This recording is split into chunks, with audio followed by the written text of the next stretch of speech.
ఇంతవరకు తండ్రి ఆరాధనలోను వాక్యంలోను ప్రభా తండ్రి మమ్మల్ని బలపరిచి తండ్రి విశ్వాసంలో ముందుకు నడిపిస్తున్నందుకు తండ్రి నీకు వందనాలు స్తుతులు స్తోత్రాలు చెల్లించుకుంటున్నాం ప్రభా. ఇదిగో ప్రభా నాయన నన్ను మీ ముందు నిలబెట్టి ప్రభా నా యొక్క సాక్ష్యాన్ని మీకు నా సంఘంతో పంచిపోతుండగా తండ్రి మీ ఆత్మను నాతో ఉంచి నా మాటలు కాదు కానీ ప్రభా మీ మాటలే నాతో తెలియజేయమని యేసయ్య పరిశుద్ధ నామములో అడిగి ప్రార్థన చేస్తున్నాం తండ్రి, ఆమేన్. ప్రియమైన సహోదరి సహోదరులారా, మరి నేను చాలా రోజుల నుండి మరి సంఘానికి వస్తున్నాను. అవసరం లేదు, మన వాళ్ళు ఆలకిస్తే చాలు, నాకు టెలికాస్ట్ అవసరం లేదు, ప్లీజ్ ఆఫ్ చేసేయండి. వస్తున్నాను నేను. అయితే మార్నింగ్ సెక్షను అక్కడ జార్జియర్ నమ్మగారు అక్కడ సంఘానికి వెళ్ళి ఉదయం 11 గంటల నుంచి మధ్యాహ్నం 1 గంట వరకు అక్కడ ఆరాధనలో పాల్గొని మరి ఇక్కడలాగే పాటలు పాడుతూ ఆ కాంగో ప్లే చేస్తూ ఉన్నాను. అక్కడ ఇంచుమించుగా 5 సంవత్సరాలు బట్టి అక్కడ నేను ఆ ఆరాధనలో పాల్గొంటున్నాను. అది అయిపోయిన వెంటనే మరి ఉదయరాయ్ గారు మన బిషప్ గారు నాకు పరిచయం అయ్యి ఇంచుమించుగా 6 నెలలు అవుతుంది. సుమారుగా 6 నెలలు బట్టి మరి సాయంకాలం పూట ఈ సంఘానికి వస్తున్నాను. మా ఇంటి దగ్గర అడుగుతున్నారు, ఉదయం వెళ్ళిపోతున్నావు, సాయంకాలం వెళ్ళిపోతున్నావు, పని పాటు లేదా నీకు అని. అంటే ఏజ్ని బట్టి వాళ్ళు సాయంకాలం ఉదయం అంతా ఆరాధనలో గడుపుతున్నారు కాబట్టి సాయంకాలం మధ్యాహ్నం పూట కాస్త రెస్ట్ తీసుకోవచ్చు కదని వాళ్ళ అభిప్రాయం.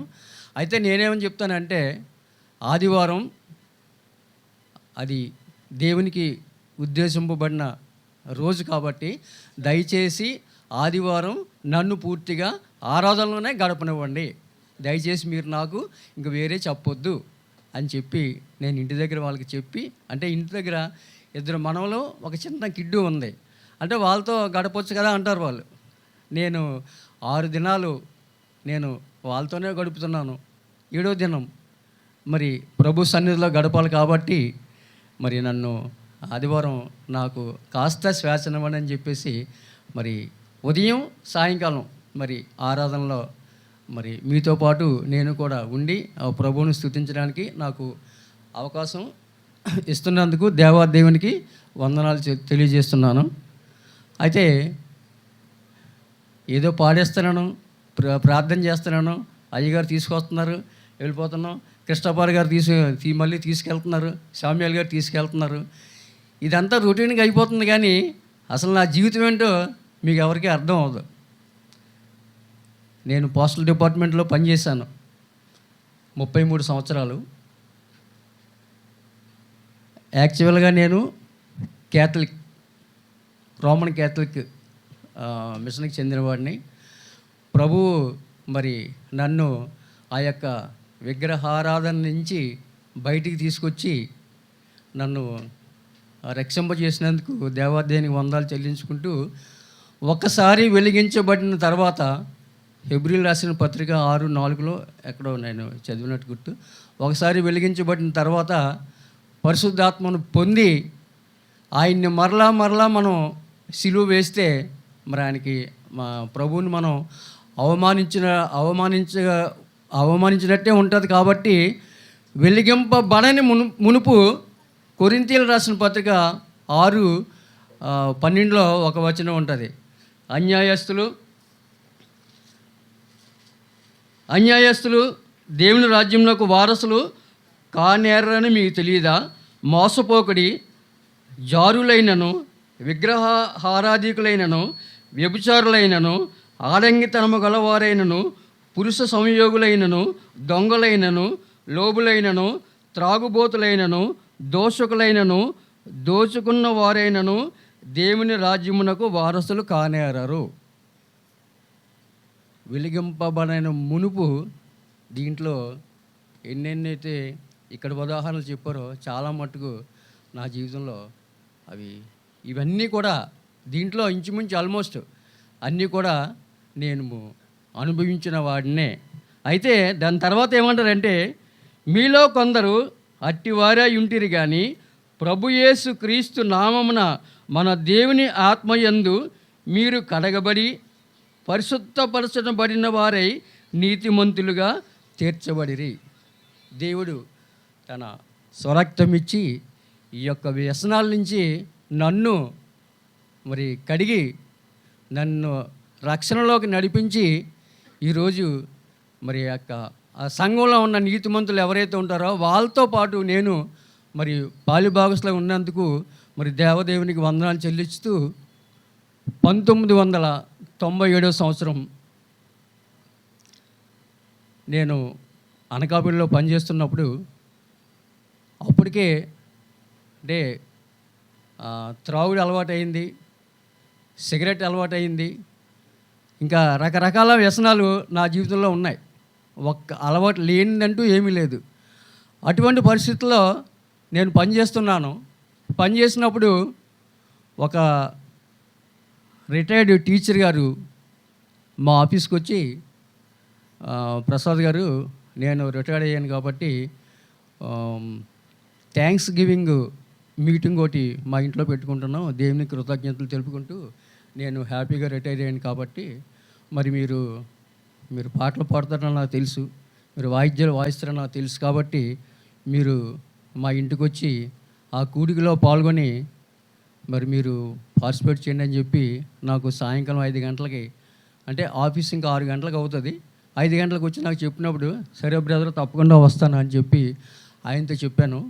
చెప్పి మా అమ్మాయి లేడీ బర్డ్ సైకిల్ ఉంటుంది, ఆ సైకిల్ మీద బైబిలు ఒక పాటల పుస్తకం పెట్టుకొని ఆయనది ఎక్కడంటే కసింకోట, మా అనకాపల్లికి ఆయన ఉన్న ఇంటికి ఒక 3 కిలోమీటర్ల దూరం ఉంటుంది. ఆ మధ్యలో ఆయన ఎప్పుడైతే చెప్పాడో నేను ఇంటి దగ్గర చెప్పి ప్రిపేర్ అయిపోయి పాటల పుస్తకం బైబిలు 2 పట్టుకొని సైకిల్ మీద కొద్ది దూరం వచ్చిన వెంటనే నాకు ఫోన్ వచ్చింది. ఎక్కడి నుంచి అంటే మా కోఆపరేటివ్ సొసైటీ సెక్రటరీ గారు ఫోన్ చేశారు. ఏమని ఫోన్ చేశారంటే, ప్రసాద్ మరి నువ్వు కూడా మెంబర్వే కదా, మనం ఫుడ్ కార్పొరేషన్ ఇండియాకి ఒక 50 లక్షలు మనం మన సొసైటీ ద్వారా అప్పించాం కదా, ఆ 50 లక్షలు తిరిగి మనకు వచ్చేసాయి, మనం పలానా దగ్గర మనం కూడి పార్టీ చేసుకుంటున్నాం, నువ్వు అర్జెంటుగా రా అంటే నేనేం చేశానంటే ప్రేయర్కి వెళ్ళవలసిన వాడిని ఆ పార్టీకి వెళ్ళిపోయాను. ఆ పార్టీ ఎక్కడంటే ఆ టీచర్ గారు ఉన్నది రైట్ సైడు, లెఫ్ట్ సైడ్ ఏమో రెస్టారెంట్ అనమాట. అక్కడ కూర్చున్నాను. మనసు అయితే ఆయన పిలిచారు, ఆయన దగ్గరికి వెళ్ళాలి అని చెప్పి ఆలోచన మనసులో ఉంది. కానీ నేను అక్కడ కూర్చున్నానంటే ఆ రెస్టారెంట్లో ఆ బార్లో కూర్చొని వాళ్ళతో పాటు మందు తాగుతూ ఉన్నాను. ఎట్లా తాగుతున్నానంటే ఒక పక్క ఆ పాస్టర్ గారు ప్రార్థన చేస్తున్నారు, వినబడుతుంది, నేను ఇక్కడ కూర్చొని హ్యాపీగా మందు కొడుతున్నాను. ఆశ అయితే ఉంది వెళ్ళి పార్టిసిపేట్ చేద్దారని, కానీ ఎలా వెళ్ళగలను, వెళ్ళలేను. ప్రేయర్ అయిపోయింది, ఇక్కడ మా పార్టీ అయిపోయింది. అయిపోయిన తర్వాత మరలా ఆ సైకిల్ పట్టుకొని వెళ్తూ ఉన్నాను.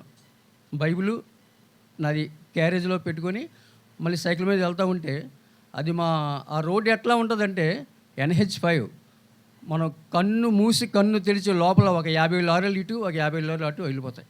అంత ట్రాఫిక్ ఉంటుంది అన్నమాట. కొద్ది దూరం వచ్చిన తర్వాత నేను స్పృహ తప్పి పడిపోయాను.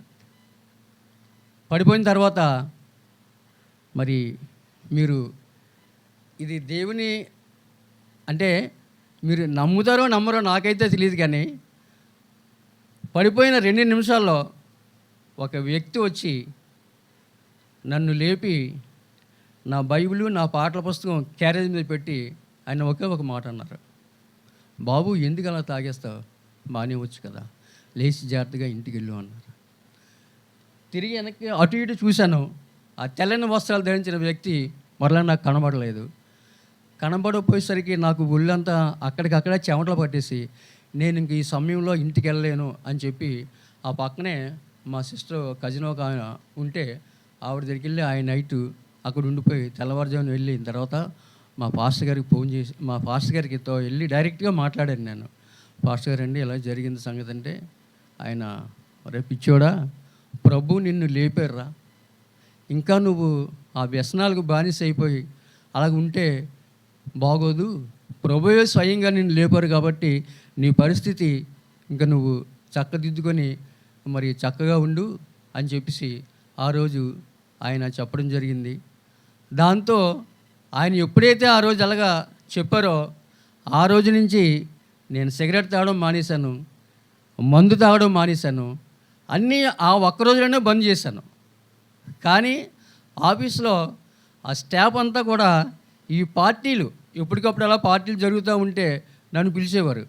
పిలిస్తే అప్పటి నుంచి ఒకేసారి వాళ్ళతో కట్ చేస్తే మరి నన్ను ఏమని అనుకుంటారేమో అని చెప్పేసి వాళ్ళతో వెళ్ళడం, నేను మందు మానేసి మామూలు సాఫ్ట్ డ్రింక్ తాగడం మొదలుపెట్టాను. చాలామంది అంటారు కదా, తాడి చెట్టుగాడు ఉండి పాలు తాగుతానంటే ఎవడైనా నమ్ముతాడండి? నమ్మడు కదా. అలాగని చెప్పేసి ఈ పద్ధతి కూడా బాగలేదు, వాళ్ళతో పాటు వెళ్తే తాగేసి వస్తారని కానీ తాగకుండా వస్తారని ఎవరైనా అనుకుంటారు అని చెప్పేసి క్రమంగా వాళ్ళతో కట్ చేసుకుంటూ మా ఏరియాలో ఒక 10 మంది గ్రూప్ ఒకటి ఉంటుంది, సువార్థికులు. ప్రతి లక్షవారం కూడా వాళ్ళు సువార్తకి వెళ్తూ ఉంటారనమాట. అప్పుడు నేనేం చేశానంటే, నేను ఎలాగా మందు సిగరెట్ మొత్తం అన్నీ బంద్ చేశాను కాబట్టి వీళ్ళతో వెళ్తే మనం విశ్వాసంలో బలపడవచ్చు అన్న ఉద్దేశంతో మరలా సువార్తకి వెళ్ళడం మొదలుపెట్టాను. ఆ రోజు నుంచి వాళ్ళతో సువార్తకి వెళ్తూ ఉంటే నాలో మరి అనేక రకమైనటువంటి మార్పులు వచ్చాయి. మీరు చెప్తే నమ్మరు, శాలరీ తీసుకొని ముందు ఆ వైన్ షాప్కి డబ్బులు కట్టి మిగతాది ఏమైనా ఉంటే మా ఇంట్లో ఇచ్చేవాడిని. అంత ఘోరంగా తాగేసేవాడిని. డ్యూటీ అనకాపల్లి, ఉండేదేమో నర్సీపట్నం. అక్కడ తాగి బస్సు దిగి మరి ఎట్లా ఇల్లు ఉన్నా కూడా నాకే తెలియదు. మా మిస్సెస్ చాలాసార్లు మరి బైబిల్ ముందు పెట్టుకొని నా కోసం మరి ఎప్పటికైనా మారాలని చెప్పి మరి కన్నీటి ప్రార్థన కూడా చేసేది. మరి దేవుని దయ వలన ఈరోజు మరి ఆ వ్యసనాలన్నిటికీ దూరమయ్యి ఈరోజు మరి ఆ ప్రభు చెప్పినట్టుగా నీతిమంతుల జాబితాలో నేను కూడా ఒకడినై ఉండి ఆ నీతి తప్పిపోకుండా ఆ వ్యసనాలకి మళ్ళీ దూరం కాకుండా ఉండాలని నేను ప్రతి మరి రోజు కూడా ఈ ఆదివారం పూట మరి మీ సంఘంలోనూ ఆ సంఘంలోనూ వచ్చి నేను నా విశ్వాసంలో బలపడుతూ ఉన్నాను. కాబట్టి మరి యొక్క సాక్ష్యాన్ని దేవుడు దీవించాలని చెప్పేసి మనస్ఫూర్తిగా కోరుకుంటూ ఈ సాక్షి విన్నందుకు మీ అందరికీ నా వందనాలు తెలుపుకుంటున్నాను.